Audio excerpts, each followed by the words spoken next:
Hello, everybody. It's Mr. Hilarides here. Like I told you earlier, because we were creating that rough draft about the causes of the Great Depression, I wasn't going to be able to go through all the notes together with you. Instead, we're just going to post these online. You guys are going to be watching these things. All right. So, the stock market crash, just a couple of things to keep in mind while we go through this. You need to make sure that you come out with what events actually led up to the stock market's great crash in 1929. Why did the great crash produce a ripple effect in our nation's economy, and not only our nation's economy, but the world's economy in general, because we're all interconnected at this point where we have a globalized economy. And what were the main causes of the Great Depression? This you guys should already know through your rough draft. You should have already done enough research that this should just be easy things that you should already know. So let's get started. So, as you know, the market officially crashed in October 1929, and it happened really quick. The month prior to this, the Dow Jones Industrial Average, which is part of our stock market, you really have two sides of the stock market. You have the Dow Jones side, which all the major companies are in. And then on the other side, you have NASDAQ. The NASDAQ has a lot of the more techie companies. So like Apple or anything like that would be in the NASDAQ. But this is prior to all this new techie stuff coming out. So really, we're just looking at the Dow Jones. Now, in September, the Dow Jones had reached an all-time high of 381, which is extremely high. Now, just to give you a reference, our Dow Jones right now isn't even at 381. We're a little bit lower than that. Now, on October 23rd and 24th, the Dow Jones average plummeted. It dropped. Now, if you guys remember when we were talking about the stock market and the reason why stocks are on the rise, one of the reasons is that people have confidence in the stock market. And when people have confidence in the stock market, they have confidence in the economy. And on the 23rd and 24th, with people selling their stocks, it's showing that maybe our economy isn't doing as well as we actually thought it was. And because it was plummeting, more people started selling their stocks, which continued that plummet all the way until Black Tuesday on October 29th. Most people were selling their stocks at just a tremendous loss. Now, if you guys remember when we were talking about stocks, how they work is if I buy a stock, so I buy one share of stock, let's say for $1, okay? And over, let's say a month's time, that stock ticker goes up by 7 points, okay? Points count as dollars. So my dollar investment 7 days later is now worth $7. So I would be able to sell at that. Problem is when you are getting into your stock market a little bit later. So you're buying stocks no longer at $1. You're buying it closer to, I don't know, 10, 12 bucks. All right. That's where the ticker is. And when it drops all the way down to 1 point or $1, you're losing most of your money. Now, this collapse of the stock market is called the Great Crash. The overall losses totaled in 1929 was close to $30 billion with a B, $billion. And $30 billion back then, even now, losing $30 billion is a major problem. But back then, it was even worse because you have to think of what $30 billion would be worth today. That's in the hundreds of billions of dollars of people losing their money. Now, the Great Crash was part of the nation's business cycle. It was the start of our nation's lowest trough. Now, if you remember when we were talking about our business cycle, it looks like a roller coaster. You have extreme highs into the extreme lows. The Great Crash was the start of our nation's lowest low.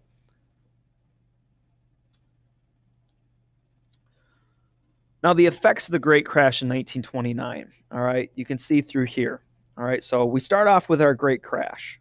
So on the 23rd and 24th of October, people were starting to look at our economy and saw that it was starting to create an economic downturn. Now, because of this, investors were losing money. They were trying to sell their stocks. And because there wasn't as much money being invested in the stocks, businesses started losing profits. Now, when businesses start losing profits, they start looking at their bottom line and realize that they have to make cuts. Now, usually where the first cuts are made are their workers. Workers tend to be laid off, and that's exactly what happened. So workers are starting to get laid off at this point. Now, what businesses depend on are people actually buying their products. And these people that are being laid off, your workers, are also your consumers. So your consumers aren't buying as much stuff because they don't have as much money. And because of that, businesses are losing their profits. Therefore, they have to lay off even more workers. Therefore, people don't have enough money to actually buy that stuff. It's just a vicious cycle. All right. Now, once the great crash happened and people were losing all their money, we had these things called bank runs. So people were running to the banks trying to take out their savings because they needed their money. Okay. The problem is these banks were actually putting their people's money into the stock market. Okay. And when the stock market plummeted, banks didn't have people's monies anymore. Your money wasn't backed up anymore. Now your money is actually backed up to $100,000. So if a bank goes under, okay, let's say like Fifth Third Bank goes under and all your money is in there. If you have less than $100,000 in that bank, okay, the government is going to reimburse you that $100,000. Okay, but back then, if your bank went under, you just were out of luck. You didn't have any money. Okay, so savings accounts were officially just wiped out. People just didn't have any money. Therefore, if we go back to here, nobody's buying anything anymore. So businesses are cutting people. Okay, it was really the perfect storm. Anything that could go wrong did go wrong in the Great Crash. Now, this economic contraction, all right, when we talk about contraction, we're talking about that roller coaster business cycle. That means that the business cycle is going down right now, all right? It caused the Great Depression, okay? The Great Depression lasted from 1929 to 1941. The only reason why the United States was able to pull itself out of the Great Depression was because of, World War II, not World War I, was because of World War II, because of the massive amount of government spending that was put into the market because they had to make all their war materials. Now, the stock market crash was just the trigger of the Great Depression. Okay, there were a lot more causes of the Great Depression, which you should already know about, but we're going to cover here in a little bit. But the stock market crash, it was the spark, okay? But it wasn't the only cause.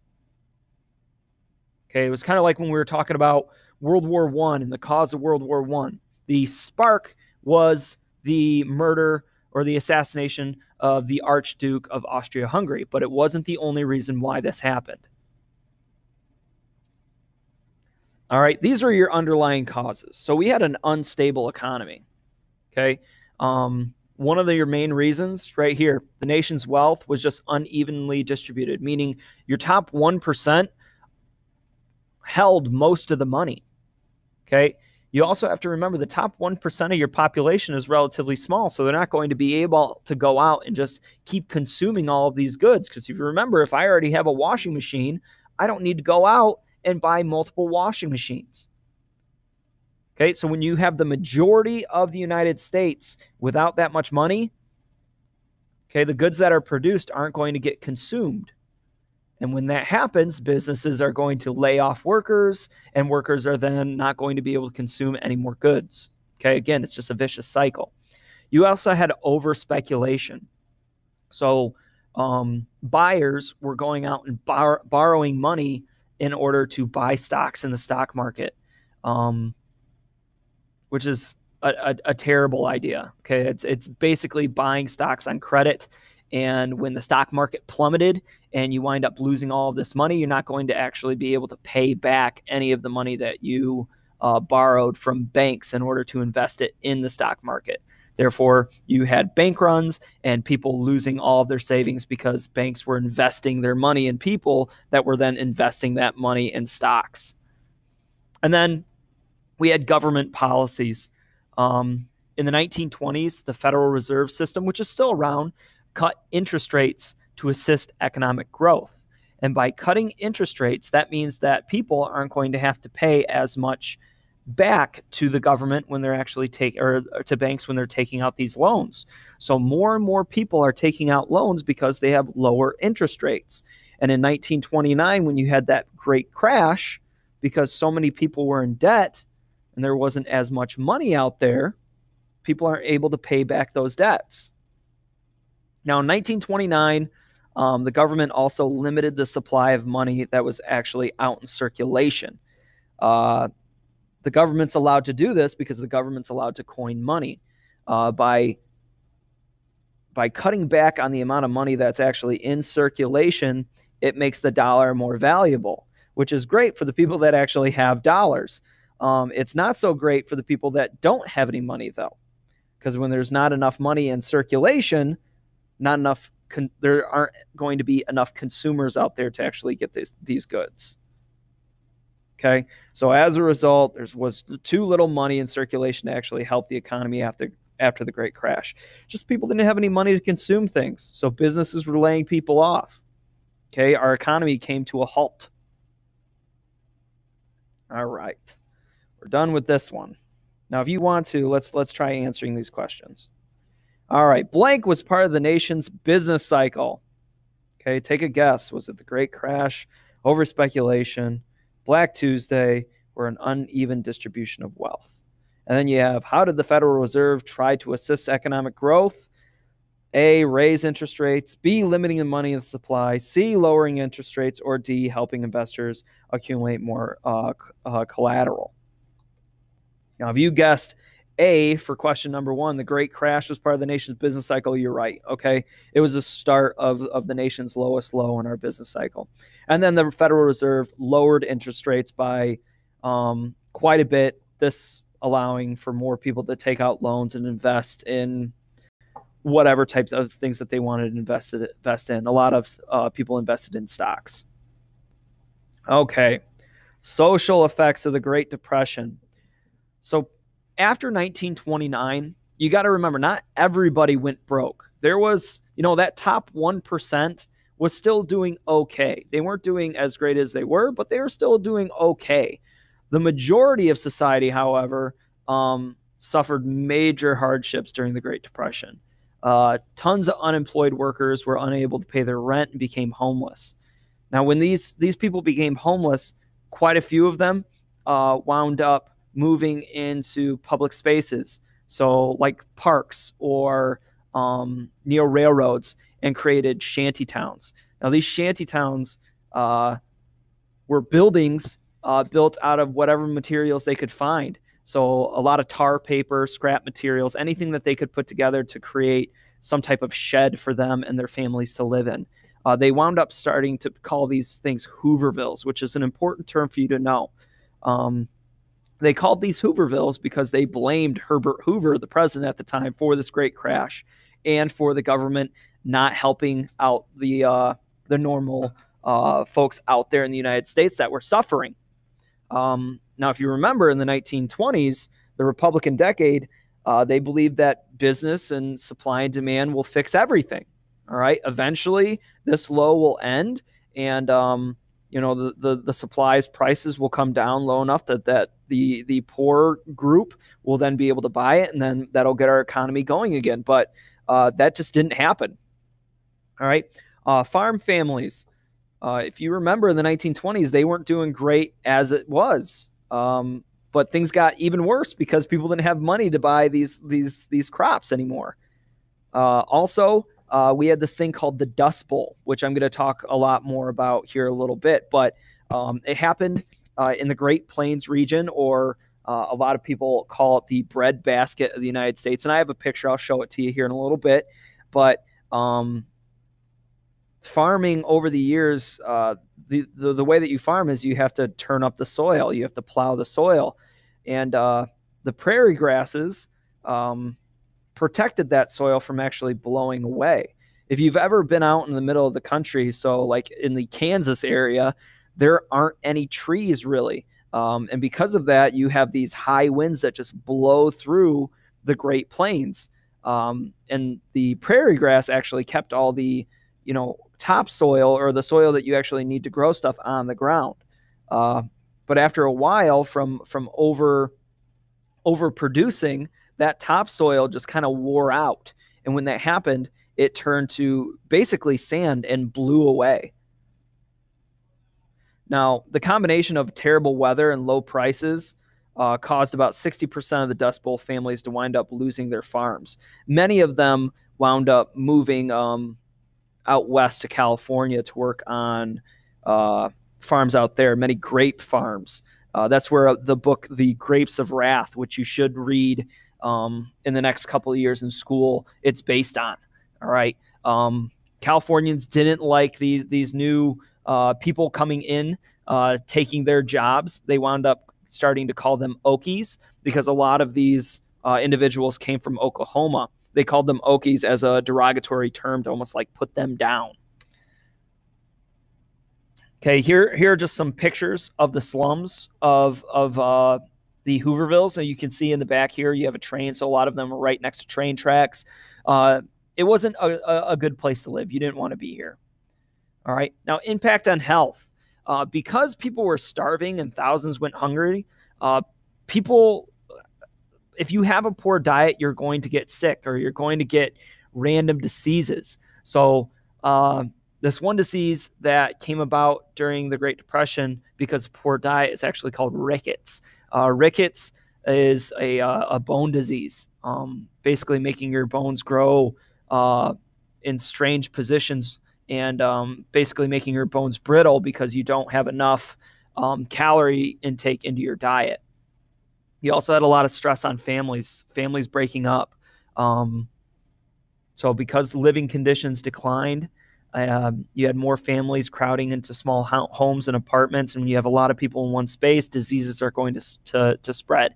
Men felt like failures because they couldn't get jobs and provide for their families, and because of that, their morale went down, and a lot of them left their families.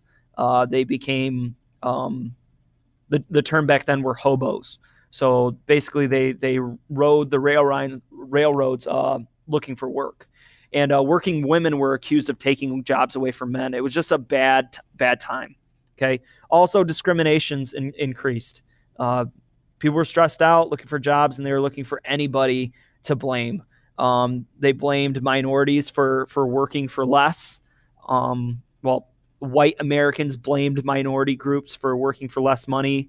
Lynchings increased, and aid programs also discriminated against African Americans. Now, where was the Dust Bowl? Okay, it was right here in the middle of our country. Okay, right here. Okay, it was really bad in this center circle right here. So if you could see, it's Oklahoma right here in Nebraska. All right. Now the Dust Bowl.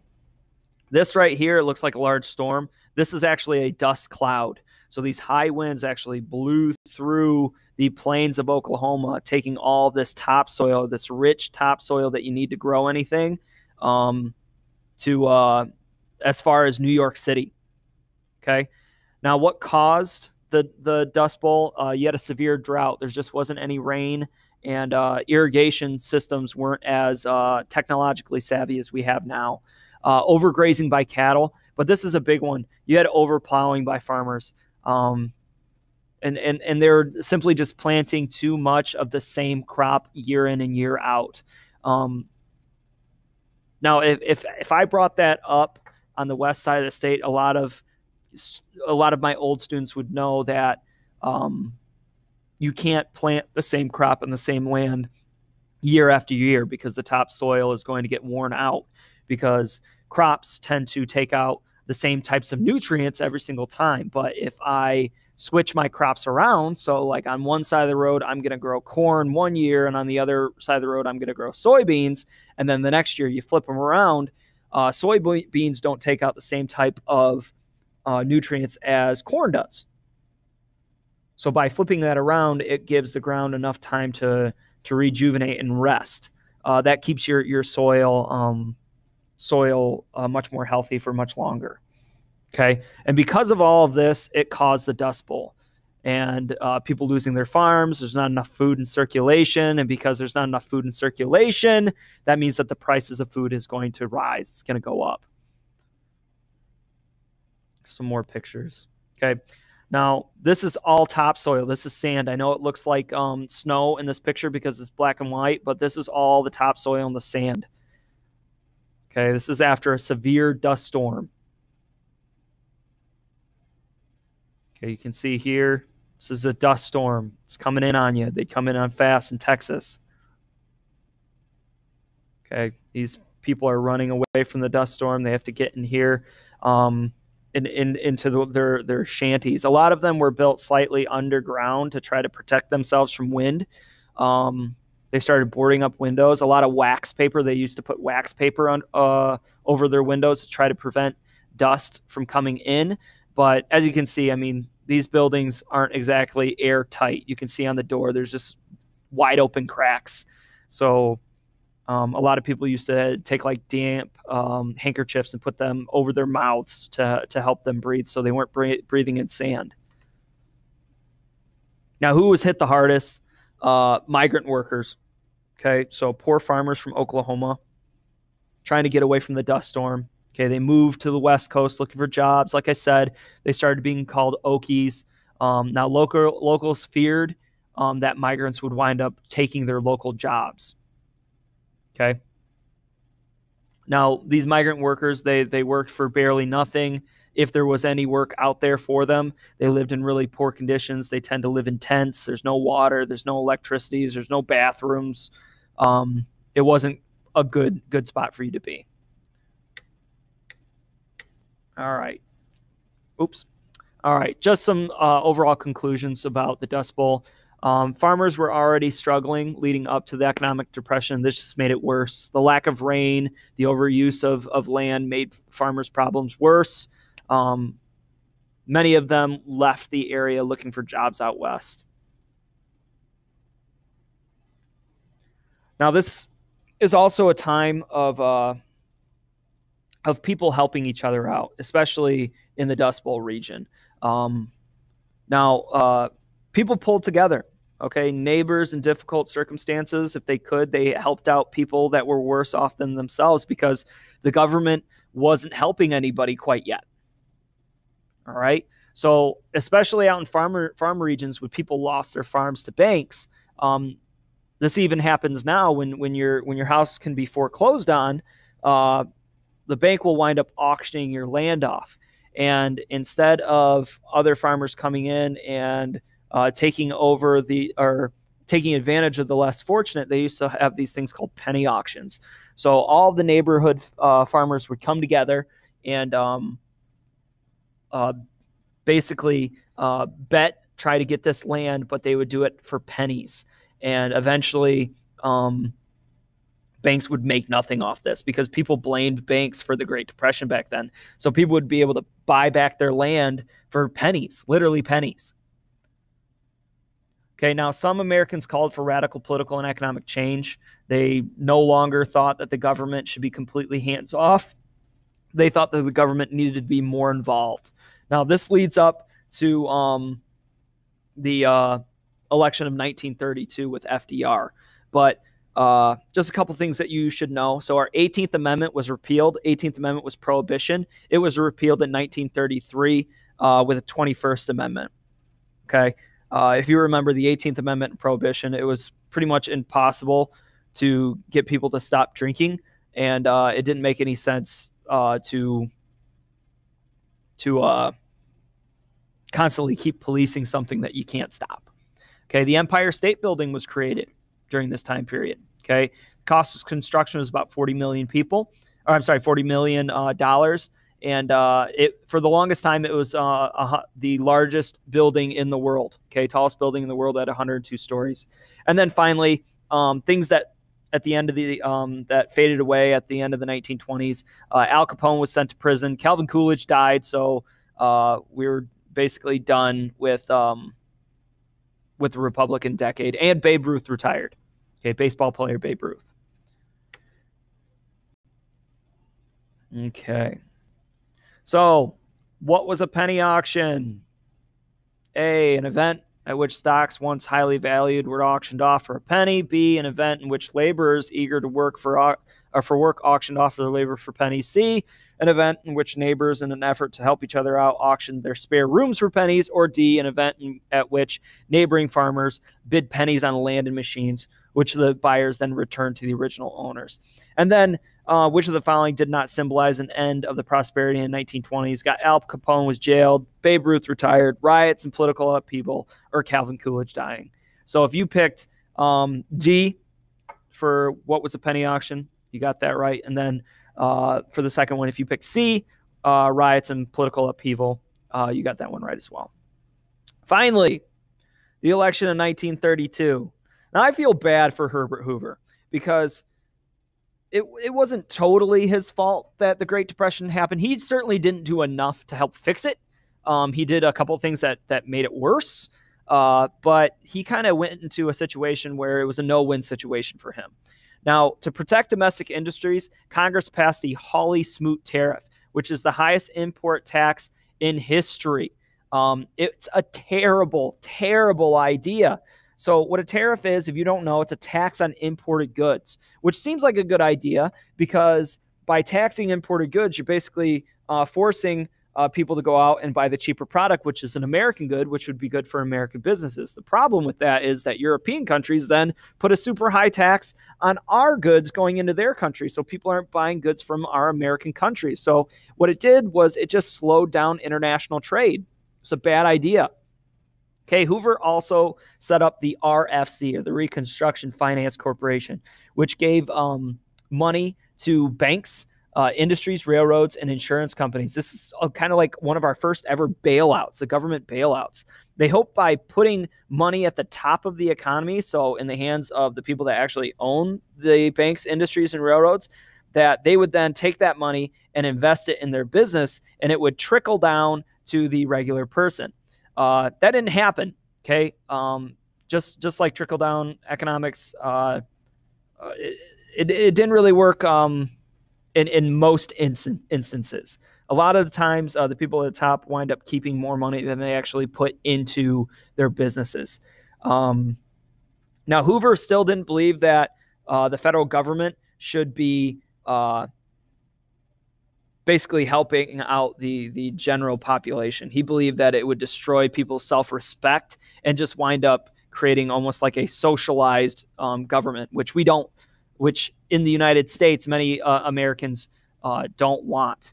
All right. And then finally, the bonus army, which you guys had already read about. World War I vets were promised a bonus in 1945 for fighting in World War I. Something close to 20,000 World War I vets called the Bonus Army marched on Washington, demanding their bonus early. Now, the Army eventually disbanded, and Hoover took a pretty big hit for the way that they were disbanded. They were disbanded by force. Now, FDR promised this thing called the New Deal, which we're going to go into tons of time, okay, talking about the New Deal. But FDR was from New York. He's a governor from New York. He had set up unemployment commissions and relief agencies in New York, and it was working. When Roosevelt's campaigned for presidency, he brought their ideas for political action with them. He believed that the government should be more involved in people's everyday lives. Now,